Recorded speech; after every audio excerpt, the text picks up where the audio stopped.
Radhe Radhe friends. ଆଜି ଆପଣମାନଙ୍କ ସହିତ ଗୋଟେ ବହୁତ ଭଲ ଡିସ୍କସନ୍ ଗୋଟେ କରିବାକୁ ଆସିଛି।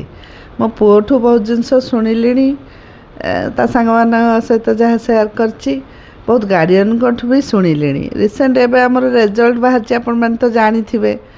ରେଜଲ୍ଟ ବାହାରିଲା ପରେ ଗାର୍ଡ଼ିଆନ ମାନଙ୍କର ପିଲାଙ୍କ ପ୍ରତି ବିହେଭିଅରଟା, ବହୁତ ଗାର୍ଡ଼ିଆନ ଅଛନ୍ତି ଯାହା ପିଲା ରଖିଥିଲେ ବି ତାଙ୍କୁ ପ୍ରୋତ୍ସାହିତ କରିବେ, ଭଲ କହିବେ, ପିଲା କେମିତି ହାରାସ ନ ହେଉ, ଡିପ୍ରେସନକୁ ନ ଯାଉ, ଆଉ ଆଗକୁ ଭଲ କରିବାକୁ ଚେଷ୍ଟା କରୁ। ବହୁତ ଗାର୍ଡ଼ିଆନ ଅଛନ୍ତି, କିନ୍ତୁ କିଛିଟା ଗାର୍ଡ଼ିଆନ ଅଛନ୍ତି ଯେଉଁଥିପାଇଁ କି ପିଲାଙ୍କୁ ଗାଳି ଦେଉଛନ୍ତି।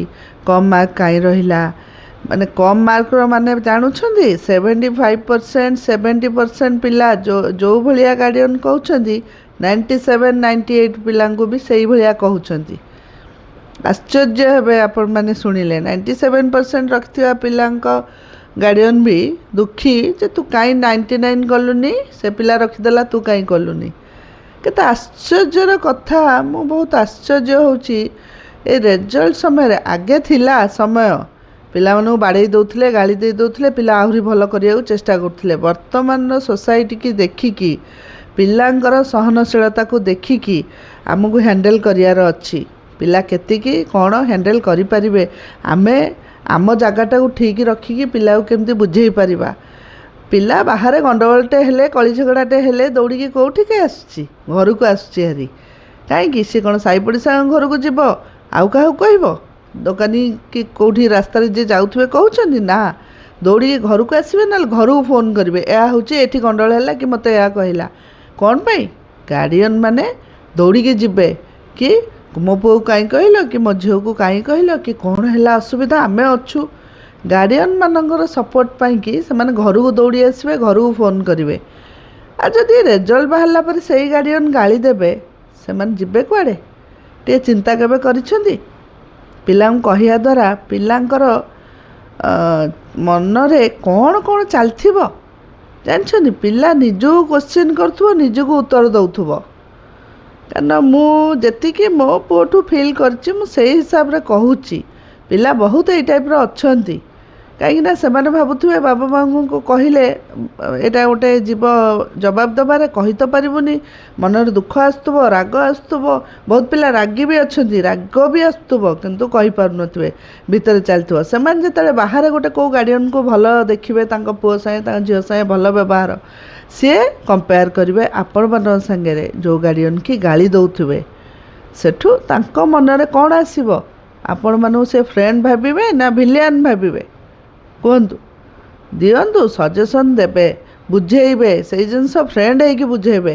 ମୋ କହିବା କଥା, ଗୋଟେ କଥା ମୁଁ ପଚାରିବି, ଗାଳି ଦେଲେ ଆମର ପରସେଣ୍ଟେଜ୍ ବଢ଼ିଯିବ?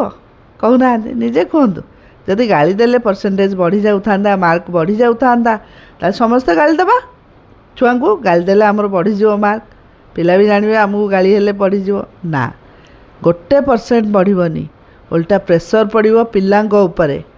ଆପଣ ତାଙ୍କୁ ଏନକରେଜ୍ କରାଇବେ ଆଗକୁ ଯାଇ ଭଲ କରିବା ପାଇଁ, ତାଙ୍କୁ ଗାଳି ଦେଇକିରି ଡାଉନ୍ କରାଇବେନି।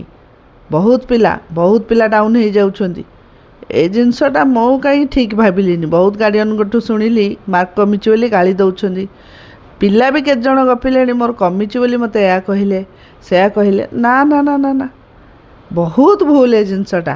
ଆପଣ ଭାବୁଥିବେ ଆ ପୁଅର 95 ରହିଛି ବୋଲି କହୁଛି। ନାଇଁ ନାଇଁ, ମୁଁ ତାକୁ କହିଥିଲି, ବାବା ଯାହା ରହିବ ଆମେ ସବୁଥିରେ ଖୁସି, ପାର୍ଟି କରିବା, ବୁଲିବାକୁ ଯିବା, ଖାଇବା, ମଜା କରିବା।